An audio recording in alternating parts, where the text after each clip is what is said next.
Oras na naman ang day off guys. So tara, gala tayo. Ito pala yung TSMC na bago dito sa may Chunan, or ano ba, Topen? Ano bang area na to? Dindapu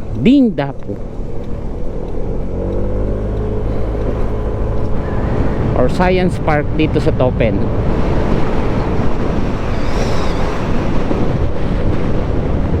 So gagalaan natin ngayon tabing dagat dito sa may Tongxiao Beach.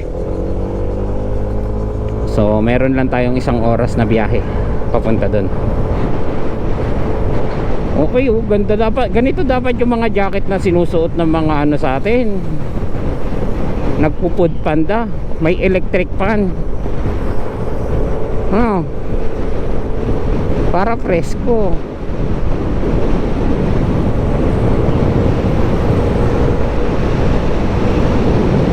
Guys, pupunta sana tayo dun sa unahan, pero dahil Mustang yang nasa harapan natin, delikado pag nasayaran natin yan. Kaya kung minsan paunahin nyo na lang pag mahal.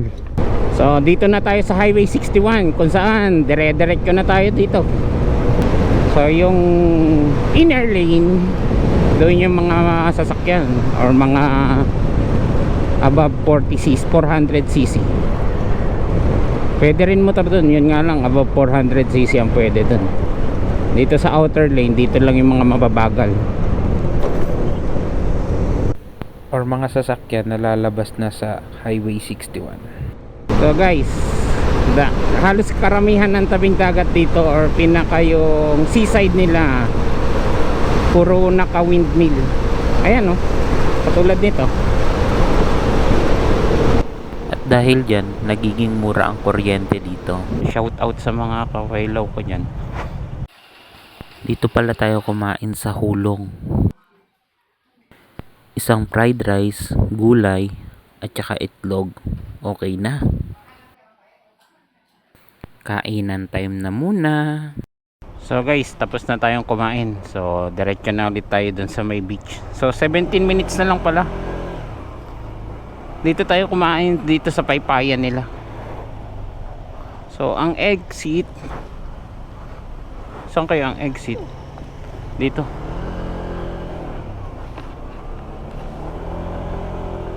Parking yan eh. Hindi, pwede rin dito yata.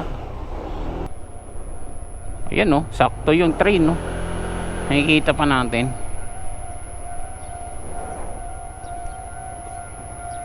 So nasaan?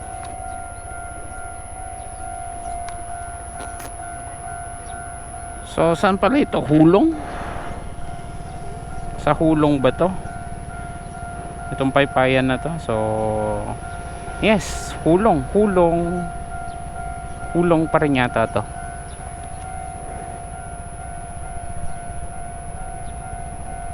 So yan pala yung train dito, high speed yan. Ah, hindi, Kwai. Yan. Hindi yan yung bullet train. Hindi nga yung high speed iba yun, iba yung HSR. Ayan pa yung isang train, no. Talagang sumadya tayo dito huminto para kumain lang doon sa Chowpan. Masarap kasi yung kainan na yun. Binabalikan. Ay hindi, ngayon pa lang pala namin kinainan. Pero masarap nga talaga. Kaya sa susunod, baka doon ulit kami kakain. Kasi sarado na yung isang kinakainan namin. Chinese restaurant din yun. Na halos ganun din yung mga niluluto. Pero may dimsu. Balik na naman tayo sa Highway 61. Kaya tara, let's go! Tongxia Station. Guys, nandito na tayo sa Tongxia Station, kung saan makikita nyo ang istasyon ng train.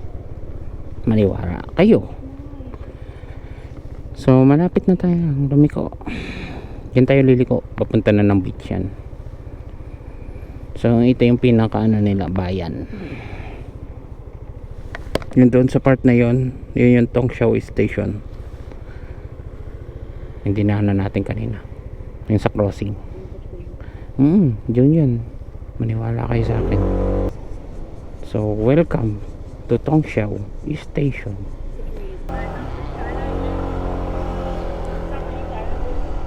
Sheshe. Park lang natin tong motor. Tapos, libutin na natin to. Sa mga nagbabalak na mag-camping or mag-barbecue, pwede rin dito. Pero presko na, at least presko na dito.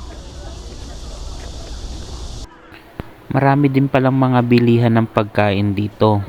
Pero mostly, mga pang merienda lang. Wala yung mga heavy meal or mga kanin.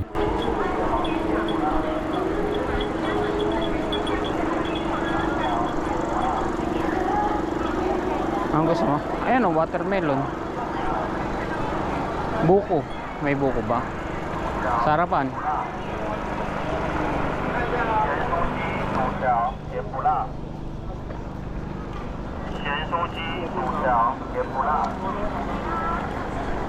Bili na ng inumin. Hanggang September pa itong event na ito. Kaya sa mga nagbabalak, pwede pa. At ang kagandahan, wala nang entrance. Kaya sa mga gustong pumunta hanggang September pa. Sa side naman na ito, yung picnic area.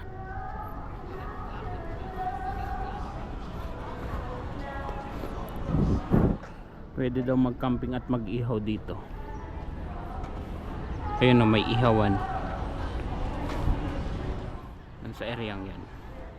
Karamihan ng beach or seaside dito sa Taiwan, medyo may kalayuan yung mga establishment or mga bahay. Kaya simula dun sa pinagparkingan natin ng motor, halos 5 minuto rin tayo naglakad papunta dito.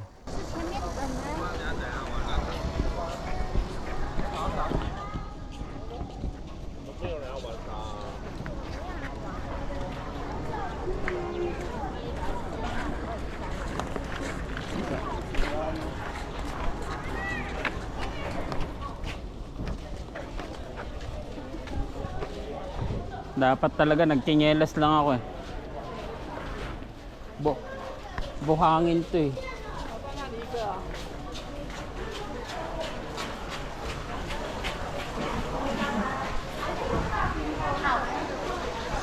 Tanggalin ko na kaya yung slip yung sapatos ko.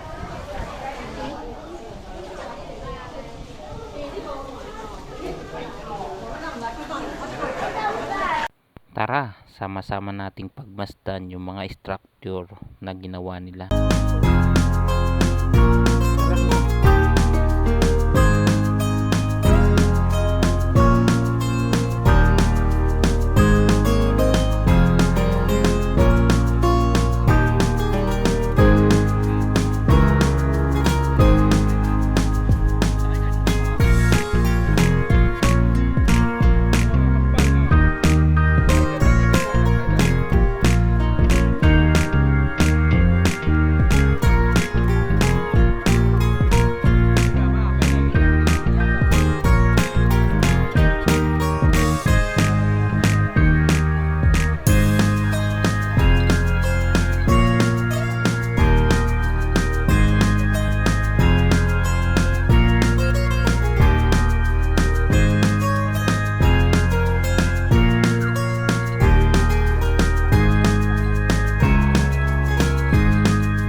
Yan pala yung mga sumali.